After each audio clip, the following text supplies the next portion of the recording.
तुला लगन में हम चर्चा कर रहे हैं राहु की प्लेसमेंट के बारे में। और इस वीडियो में अब चर्चा करेंगे, मान लो आपका 4th हाउस में राहु स्थित होता है मकर राशि में, तो यहाँ आपको राहु के प्रभाव कैसे रह सकते हैं। मकर राशि का मोस्टली राहु अच्छे रिजल्ट देगा आपको, लेकिन आपको देखना होगा शनि की प्लेसमेंट को और साथ साथ में शुक्र की प्लेसमेंट को भी।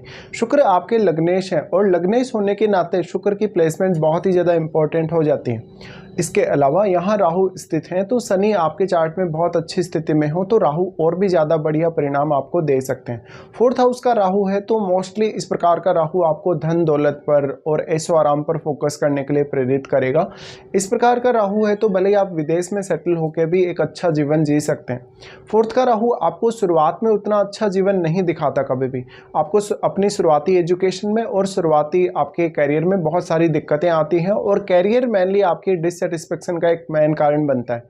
लेकिन इस प्रकार का जो राहु है वो आपकी मानसिक प्रवृत्ति पर डायरेक्टली प्रभाव डालता है। 4th हाउस का राहु मेनली आपकी सोचने की क्षमता, समझने की क्षमता या सीखने की क्षमता को काफ़ी तेजी से प्रभावित करता है। अगर मान लो आपके चार्ट में चंद्रमा अच्छी स्थिति में नहीं है तो मानसिक तौर पर भी आपको उतना स्ट्रॉन्ग कभी भी राहु नहीं दिखाता।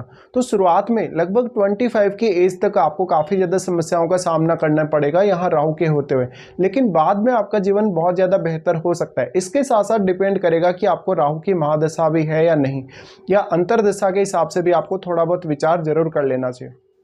राहु की इस प्लेसमेंट की वजह से अक्सर आप अपनी फैमिली को लेकर बहुत ज़्यादा ऑब्सेस्ड रहेंगे। आप अपनी धन दौलत को, ऐशो आराम को लेकर बहुत ज़्यादा सोच विचार करेंगे और जीवन में बहुत ज़्यादा आगे जाने के बारे में सपने देखेंगे। अब यहाँ फिर राहु के साथ बैठे हुए ग्रह का इंपॉर्टेंस भी उतना ही ज़्यादा बढ़ जाता है, क्योंकि एक तरफ जहाँ राहु इस हाउस की क्वालिटीज़ को बहुत ज़्यादा मल्टीप्लाई कर रहे हैं, वहीं अपने साथ बैठे हुए ग्रह की क्वालिटीज़ को भी राहु मल्टीप्लाई करेंगे, चाहे ग्रह कोई भी हो। इस वजह से अगर आपका चंद्रमा यहाँ बैठा है, अगर आपके मंगल यहाँ बैठे हैं या आपके सूर्य यहाँ बैठे तो आपको काफी सारी दिक्कतें आ सकती है अपने शुरुआती जीवन में, और इसके साथ साथ आपके एजुकेशनल कैरियर पर भी काफी नेगेटिव असर पड़ सकता है। अब जो सबसे मेन जो यहाँ पे समस्या आपको राहु देने वाले हैं वो आपके परिवार के सदस्यों के साथ बहुत ज़्यादा अनबन, या परिवार से छोटी उम्र में ही दूर हो जाना, या माताजी के स्वास्थ्य को लेके कोई ना कोई समस्या होना। अब यहाँ आपको देखना होगा कि राहु के साथ जो प्लैनेट यहाँ है वो आपके चार्ट में कौन कौन से भावों का स्वामी है। वो आपके चार्ट में जिन भी भावों का स्वामी होगा उन भावों को लेके भी आपको उतना ही ज़्यादा ऑब्सेशन रहेगा। अब ऐसा राहु वास्तव में आपको टैलेंट बहुत ज़्यादा देता है कहीं ना कहीं, लेकिन आप उस टैलेंट का अच्छा इस्तेमाल नहीं कर पाते, क्योंकि मानसिक तौर पे आप अपने आप को बहुत ज़्यादा स्ट्रॉन्ग नहीं दिखाते, या मानसिक तौर पे अपने आप को उतना ज़्यादा स्टेबल भी नहीं कर पाते। तो यहाँ सबसे ज़्यादा आपको ध्यान देना होगा आपके शुरुआती कैरियर के हिसाब से, और आपको शुरुआत में माता पिता का कितना ज़्यादा साथ मिला है, आपको जन्म के बाद से किस प्रकार का पालन पोषण मिला है अपनी फैमिली के द्वारा, या मान लीजिए आपकी फैमिली कहीं सेटल भी हुई है तो वहाँ पर भी आपको किस हिसाब से केयर मिला है, या फैमिली ने आपको कैसे कैसे सपोर्ट किया है, इसका बहुत बड़ा रोल होगा। कभी कभी ये देखने को मिलता है कि शनि अगर अच्छी स्थिति में चार्ट में नहीं है तो जब तक कहीं अपने रिलेटिव्स के यहाँ पला बढ़ा होता है और उसकी केयर अच्छे से नहीं हुई होती, ऐसे में उसके करियर पर भी इसका प्रभाव पड़ता है और शुरुआत से ही उसका जीवन है वो वैसे ही ढल जाता है जैसे उसकी प्रारंभिक जो स्थितियां होती हैं। ऐसी कंडीशन में आपको आगे जाने के लिए बहुत ही ज़्यादा मेहनत करनी पड़ती है और खुद को बहुत ज़्यादा आपको जुझारू बनाना पड़ता है। अब आप शुक्र से संचालित होने वाले पर्सन हैं तो राहु के यहाँ होते हुए दूसरी तरफ जो राहु यहाँ काफ़ी मल्टीप्लाई कर रहे हैं 4th हाउस को, ऐसे में भौतिक सुख सुविधाएं या भोग विलास के बारे में आपको ज़्यादा सोचना पड़ सकता है जीवन में, या इस मामले में आपको ज़्यादा फोकस करना पड़ सकता है। इस प्रकार का जो जातक होगा वो लेट एज में बहुत ज़्यादा सुखी देखा गया है। इसके अलावा वो बहुत ज़्यादा नेम फेम भी पाएगा, लेकिन नेम फेम जो पाएगा उसकी वजह से कहीं ना कहीं आपकी डोमेस्टिक लाइफ काफ़ी ज़्यादा प्रभावित होगी, पर शुरुआती जो कैरियर है वही आपके लिए सबसे ज़्यादा तकलीफ बनता है। इस प्रकार का राहु आपके परिवार में या घर में कोई ना कोई सदस्य की हेल्थ खराब करता ही रहेगा। अगर शनि अच्छी स्थिति में नहीं है और चंद्रमा भी अगर अच्छी स्थिति में नहीं है तो माताजी के साथ आपके डिस्प्यूट होने की संभावना या माताजी की सेहत को लेकर कभी भी बहुत बेहतर रिजल्ट नहीं होंगे। इसके साथ साथ शुरुआत में लगभग 25 की एज तक आपको कैरियर को लेकर बहुत ही ज़्यादा अनसर्टेनिटी बनी रहेगी। इसके बावजूद भी आपके लिए कैरियर बहुत ज़्यादा स्टेबल होना जरूरी जरूरी है, अदरवाइज आप अपना जॉब बार बार छोड़कर एक दूसरा जॉब लेने के बारे में सोचेंगे और अपना काफ़ी सारा समय अपने जीवन में व्यर्थ कर देंगे। उसके बाद अगर हम राहु के एस्पेक्ट्स के हिसाब से विचार करेंगे तो राहु सबसे पहले एस्पेक्ट करते हैं आपके 8वें भाव को। 8वें भाव को जब राहु एस्पेक्ट करें तो यहाँ लर्निंग्स के लिए अच्छा है। 8वें भाव के थ्रू आपको काफ़ी ज़्यादा गेन राहु दे सकते हैं, लेकिन यहाँ भी काफ़ी ज़्यादा अनएक्सपेक्टेड स्थितियाँ बनती हैं। कभी कभी आप मैरिज के बाद बहुत ज़्यादा धनवान देखे जाते हैं। अब ये शुक्र का ही घर है, इसलिए शुक्र का मजबूत होना तो आपके चार्ट में बहुत ज़्यादा जरूरी है ही। साथ में कोई प्लेनेट यहाँ जो बैठे है आपके अष्टम भाव में, अगर वो एक राहु का मित्र ग्रह हुआ तो आपको अष्टम भाव के मामलों में यहाँ राहु बहुत ही ज़्यादा सपोर्ट करने वाले होते हैं। और वैसे भी अगर कैप्रिकॉर्न का राहु देखा जाए तो काफ़ी ज़्यादा कहीं ना कहीं बेहतर रिजल्ट देने वाला होता है।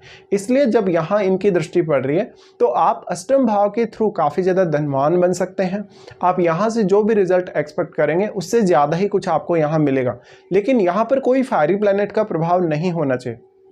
राहु का अष्टम भाव पर प्रभाव है तो आपके लिए अपने लिए इनकम सोर्सेज खोजना और बहुत सारे मल्टीपल इनकम बनाना आसान होगा। इसके अलावा दूसरों के थ्रू, जैसे कि आपने मैरिज की तो आपके इन लॉज के थ्रू या आपके माता पिता के थ्रू भी आपको काफ़ी ज़्यादा गेन होने के चांसेस रहते हैं। लेकिन यहाँ जो सबसे ज़्यादा नेगेटिव इम्पैक्ट राहु डालते हैं वो आपके परिवार के सदस्यों की सेहत पर और आपकी मैरिज होने के बाद आपके जीवन में किसी और की एंट्री होना या एक्स्ट्रा मैरिटल अफेयर वगैरह होने के चांसेस बढ़ा देता है। इसके साथ साथ राहु कभी कभी आपके मन में काफ़ी ज़्यादा भय भी क्रिएट करेगा या आपकी फाइनेंशियल कंडीशन को लेके काफ़ी ज़्यादा अनसर्टेनिटी भी डेवलप करेगा। उसके बाद राहु का एस्पेक्ट होता है आपके 10th हाउस पे। अब 10th हाउस पे जब राहु का एस्पेक्ट है तो यहाँ राहु के साथ बैठे हुए ग्रह का इंपॉर्टेंस बहुत ज़्यादा बढ़ गया, क्योंकि राहु के साथ बैठा हुआ ग्रह बहुत ज़्यादा मल्टीप्लाई हुआ है, उस ग्रह की क्वालिटीज़ बहुत ज़्यादा मल्टीप्लाई हुई है। तो वो ग्रह इतना ज़्यादा सक्षम है कि वो केतु को राहु की तुलना में ज़्यादा प्रभावित कर सकेगा। और वैसे तो राहु भी यहाँ केतु को प्रभावित कर रहे हैं, लेकिन राहु और केतु एक बहुत ही निश्चित डिग्री पे हैं, 180 डिग्री पे हैं। ऐसी कंडीशन में राहु एक सीमा तक ही केतु को प्रभावित कर सकते हैं।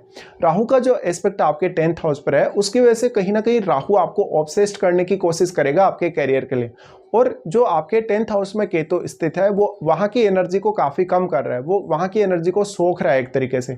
इसलिए यहाँ आपको कैरियर के मामलों में बहुत ज़्यादा कमी उत्पन्न होगी। अगर मान लो आपके चार्ट में चंद्रमा भी अच्छी स्थिति में नहीं है तो कैरियर को लेकर बहुत ज़्यादा डिफिकल्टीज आपको फेस करनी पड़ेंगी। लेकिन भले ही आप कितना ही ज़्यादा भौतिक सुख सुविधाओं के साथ जी रहे हो, लेकिन कैरियर एक बहुत बड़ा आपके लिए सिरदर्द बन जाएगा। राहु का जो एस्पेक्ट यहाँ है उसकी तुलना में अब राहु के साथ बैठा हुआ ग्रह आपको बहुत ज़्यादा मदद कर सकता है, क्योंकि वो ग्रह इतना ज़्यादा सक्षम है कि वो केतु को भी काफ़ी स्ट्रांगली प्रभावित कर सकेगा और केतु के साथ बैठे हुए ग्रह को भी। इसके साथ साथ आपको ये जरूर देखना होगा कि केतु के साथ जो आपके चार्ट में ग्रह बैठा है 10th हाउस में, वो आपके चार्ट में कौन कौन से भावों का स्वामी है या वो कौन कौन से भावों को रिप्रेजेंट कर रहा है, क्योंकि उन भावों के लिए भी आपको एक स्पेशल प्लान करना पड़ेगा।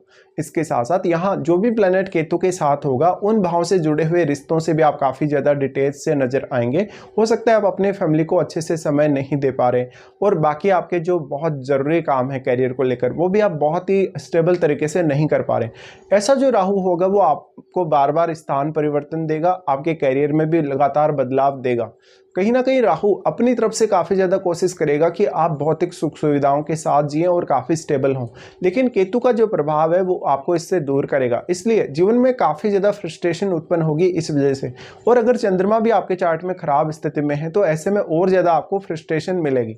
उसके बाद राहु एस्पेक्ट करते हैं आपके 12th हाउस को। देखिए 12th हाउस को जब राहु एस्पेक्ट करते हैं तो ये आपके सिक्स्थ सेंस को बढ़ाने के लिए बहुत अच्छी स्थिति है, क्योंकि यहाँ 8वां और 12वां दोनों ही भाव कनेक्ट हो रहे हैं। तो ये किसी भी प्रकार की साधना या सिद्धि करने के लिए भी बहुत अच्छी स्थिति है। लेकिन ये ज़्यादातर आपको मामलों में कहीं ना कहीं जहां आप विदेश में सेटल होने के बारे में सोच रहे हैं या विदेश से अपना कैरियर का कनेक्शन देख रहे हैं उस मामले में ज़्यादा बेहतर सपोर्ट करेगा। राहु का जो आपके 12th हाउस पे एस्पेक्ट है वो परिवार के सदस्यों के लिए कभी कभी अनसर्टेनिटी देगा और उनके लिए बहुत ज़्यादा खर्चे भी करवाएगा। ऐसे में हो सकता है आपने अपने जन्म स्थल के आसपास कोई भी लैंड वगैरह खरीदा हो, कोई फ्लैट वगैरह खरीदा हो, लेकिन बाद में आप कहीं दूर सेटल होते हैं या आप विदेश में सेटल होते हैं तो आप उसका पूरा फ़ायदा नहीं उठा पाते या उसका अच्छे से आप यूज़ नहीं कर पाते। ऐसी समस्या आपको बहुत बार आएगी। राहु का जो आपके 12th हाउस पे एस्पेक्ट है वो मैरिड लाइफ पे थोड़ा नकारात्मक प्रभाव अवश्य डालेगा। इसलिए आपको ये देखना होगा कि 12th हाउस में कोई भी आपके प्लैनेट स्थित है या नहीं, और अगर कोई भी प्लैनेट स्थित है तो राहु के साथ उस ग्रह के संबंध कैसे हैं। तो राहु जो 12th हाउस को एस्पेक्ट कर रहे हैं वो ज़्यादातर केस में आपको फॉरेन सेटलमेंट के थ्रू या फॉरेन टूर के थ्रू बहुत ज़्यादा लाभ दे सकते हैं। तो इस तरीके के कुछ रिजल्ट्स रहेंगे आपके लिए जब भी आपके राहु मकर राशि में आपके 4th हाउस में स्थित हों।